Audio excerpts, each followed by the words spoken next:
Once upon a time, my childhood friend Allie on the left called me up and she was like, hey, I want to set you up on a blind date with my brother-in-law, Leif. And I was like, I'll probably be busy that day because I really did not want to go on a blind date. But then I stalked his Instagram and I was like, okay, I could probably get down with that. Just kidding, that's his little brother. That's him. So we ended up going on our first date. We went to a comedy club and then we got Chinese food and ate it in his backyard treehouse, which was actually very adorable. I wish I had more photos. We hit it off really well. He asked me on a second date and we started hanging out every single day, becoming best friends. Things were going so well until his ex-girlfriend came along and hit him with this text. And this was his reaction. I don't fault him for this because she had broken up with him only a few weeks before he met me and he was not planning on getting in a relationship fresh out of this. He just honestly wanted to go on a fun little blind date. So, like the cool, amazing, awesome girl I am, I said, you should go get closure with her, see if you want to still be with her or if you want to still continue hanging out with me. Then I got a call. This was about a week after we had that conversation and she sent him that text and he said, hey, can I come please pick you up so we can talk and So we get in the car. I have no idea where his head is at. And he basically says, I got closure with this girl. I really want to date you and only you. Where are your feelings at? I'm trying to act skeptical. I'm trying to act cool, not let him in too easy. But basically I was like, yes, I want to date you. So we started dating. The next few months were literally pure bliss. We went on so many dates. We went on a trip to California.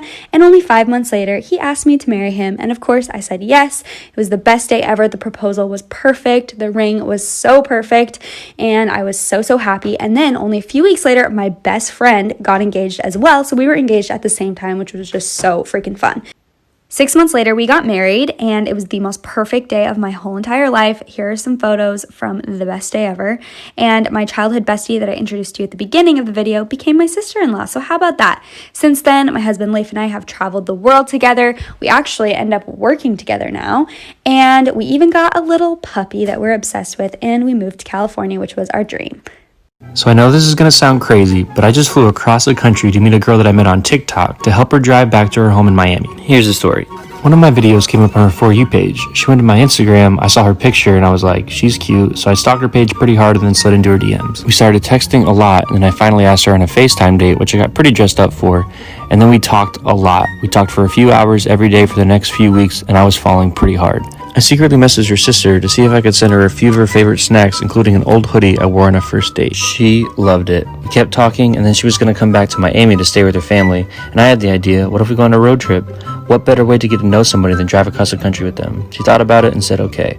I made sure to call her parents and let them know I'd take care of their daughter, got a haircut, packed my bags, set my alarm, got in the car, thanks again mom, and drove super early to the airport. Here I am, going to meet a girl I met on TikTok in the middle of a pandemic. There's a lot of thoughts going on inside my head, and I know that maybe it won't work out, but maybe it will. Either way, we'll have a great story to tell. Stay tuned. So if you didn't see the first video, I flew across the country to meet a girl that I met on TikTok to help her drive back so she can be with her family in Miami. Here's what happened next. We met outside her car, and we were both relieved that neither of us were catfished. Phew. She took me to El Matador Beach in Malibu, where we had In-N-Out right on the beach. It was amazing.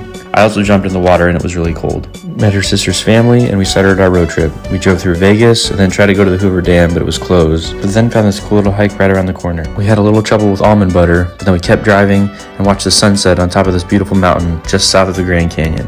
We set our alarms and got up super early to watch the sunrise at the Grand Canyon, and it was so worth it. And then... just kidding, but I did ask her to be my girlfriend and we shared our first kiss. We drove for a bit more and had a picnic on the side of the road. Some people slept, and then we drove to El Paso where we spent the night and started driving through Texas, had some Texas barbecue, and drove through Texas. We stopped for some spicy margaritas on the San Antonio Riverwalk. It hit some people harder than others. It feels like we're never leaving Texas. If you haven't seen the first two videos, I flew across the country to meet a girl that I met on TikTok to help her drive back to be with her family in Miami. So far we've met, we're officially dating, and we're still in Texas. Much later. We drove into one of these tornado tumbleweed things that was kind of cool until we eventually made it to Houston, where we stayed with her aunt and uncle who made one of the best steaks I've ever had in my life. Yum. We spent the night, said goodbye, and then had to stop at New Orleans at Cafe Du Monde because beignets. Straight up delicious. We kept driving to the Panhandle, where we stayed at a hotel right on Panama City Beach, where we enjoyed the water and the sunshine, and then we packed our bags, and when I say we, I mean me. And then we got Whataburger. Man, we eat a lot. I had a little fun at one of the pit stops and said she couldn't get in unless she danced. Enjoy.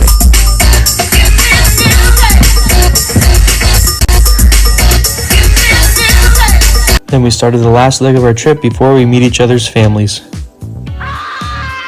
I At the end of 2015, your girl, Jess, from Australia, DM'd your boy, Gabriel, from America, asking what church he went to in LA. Your boy was like, oh, she Australian and Christian? But don't worry, he did his research and made sure that she wasn't a catfish. Now, your girl already had a trip planned out to LA, so when she finally flew into town, your boy picked her up and took her straight to church. Legit, the first time they hung out was at church. They had only a few weeks of getting to know each other to then immediately begin a long-distance relationship as your girl flew back to the land down under. They traveled back and forth across the world just to see each other. And after being so sick and tired of dealing with long distance, your boy sang a song, got on a knee, and popped the question.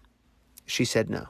Just kidding. She said yes. Who wouldn't say no to that face? As long distance continued to be a burden these two love turds wanted to flush away, they pulled off a 3-month engagement, ignored the haters, and quickly planned their wedding. It was a dream of a day that they'll never forget and have cherished for the past 3 years of being husband and wife. It was the week of my college graduation, and I had just gotten out of an 8-year relationship with a guy who I thought I was supposed to marry, so I was not looking for a relationship or a boyfriend at all whatsoever. I was just trying to focus on having fun, and I was walking with my friends on my campus, and there was a spring fling going on, and as I'm walking, a group of drunk guys started catcalling me my friends.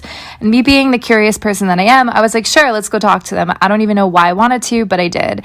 And I started talking to this guy. I thought he was really cute, but I just wasn't really looking for anything. He kept asking me for my number, so I decided to give it to him so I could walk away from the conversation. But that night, he kept texting me to hang, so I ended up going out, and I saw him hitting on my friends, so I got super jealous.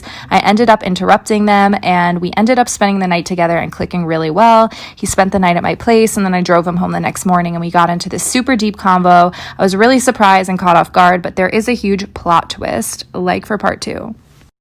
So it all started in the 90s when his family joined the swim club that my grandparents started in the 1960s. Fast forward to 2008, we started dating because I slid into his MySpace messages because he was 2 grades above me.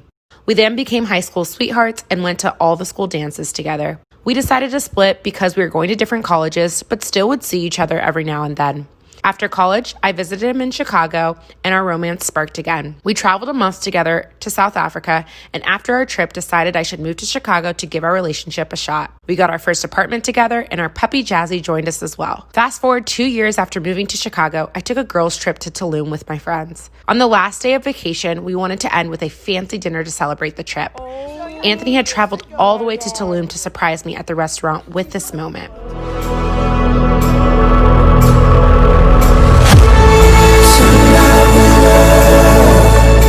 We hope to get married after COVID-19 and can't wait for our future together. This is the story of how my life changed in just one day.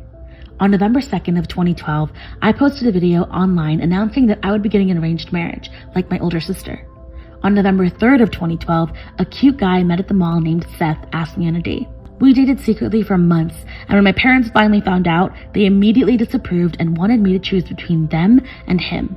I refused to do so, and it was a tough year of our lives, with lots of tears and heartbreak. After a little over a year of dating, my parents finally agreed to meet Seth and his mom on Thanksgiving Day. This was the night we finally received my parents' blessing. We had our fusion wedding a few years later, and it was magical. Since then, we've traveled the world together, built our business, and even visited Bangladesh together. His love for my country and our culture melted my parents' hearts from the moment they met him. To this day, my parents gush about how much they love Seth and treat him like their own son. I am so thankful that our story is proof that love always. How I married my high school girlfriend. The summer after high school, we dated for 9 months, and then I broke up with her. I didn't see her for 2.5 years, but during that time, I would imagine moving to New York City, going to a coffee shop, turning around, and there she would be. And when they made the movie about my life, I'd be like, there she was. Somehow, we always found a way back to each other. But that never happened. Then, over Christmas break, I saw her at a party, and I didn't say a word to her. It shook me up so much that I went home, read all of the letters she ever wrote me, cried a lot, and texted her. We started talking again for a few months, and right when I was thinking, wow, this might be the girl that I marry, she ended it. So it all started when I moved into his neighborhood in 6th grade, and we met at the park in between our houses. We were in the same friend group in middle school, and I thought he was really cute, but he was dating one of my best friends. Fast forward to sophomore year of high school, and he asked me to homecoming. A few months later, he came to one of my dance performances and asked me to be his girlfriend after the show. We dated all throughout high school. We were voted cutest couple, went on lots of cheesy dates, and won prom king and queen our senior year. I ended up going to college in California and he went in Washington, so we decided to break up. After over a year and a half apart, we got back together in the middle of our sophomore year. We were inseparable during our summers at home and would visit each other at school too. After college, we both moved back home to the Seattle area and we've been together ever since. Met when we were 12, started dating when we were 15, and now we're 25. I can't wait to see what's next.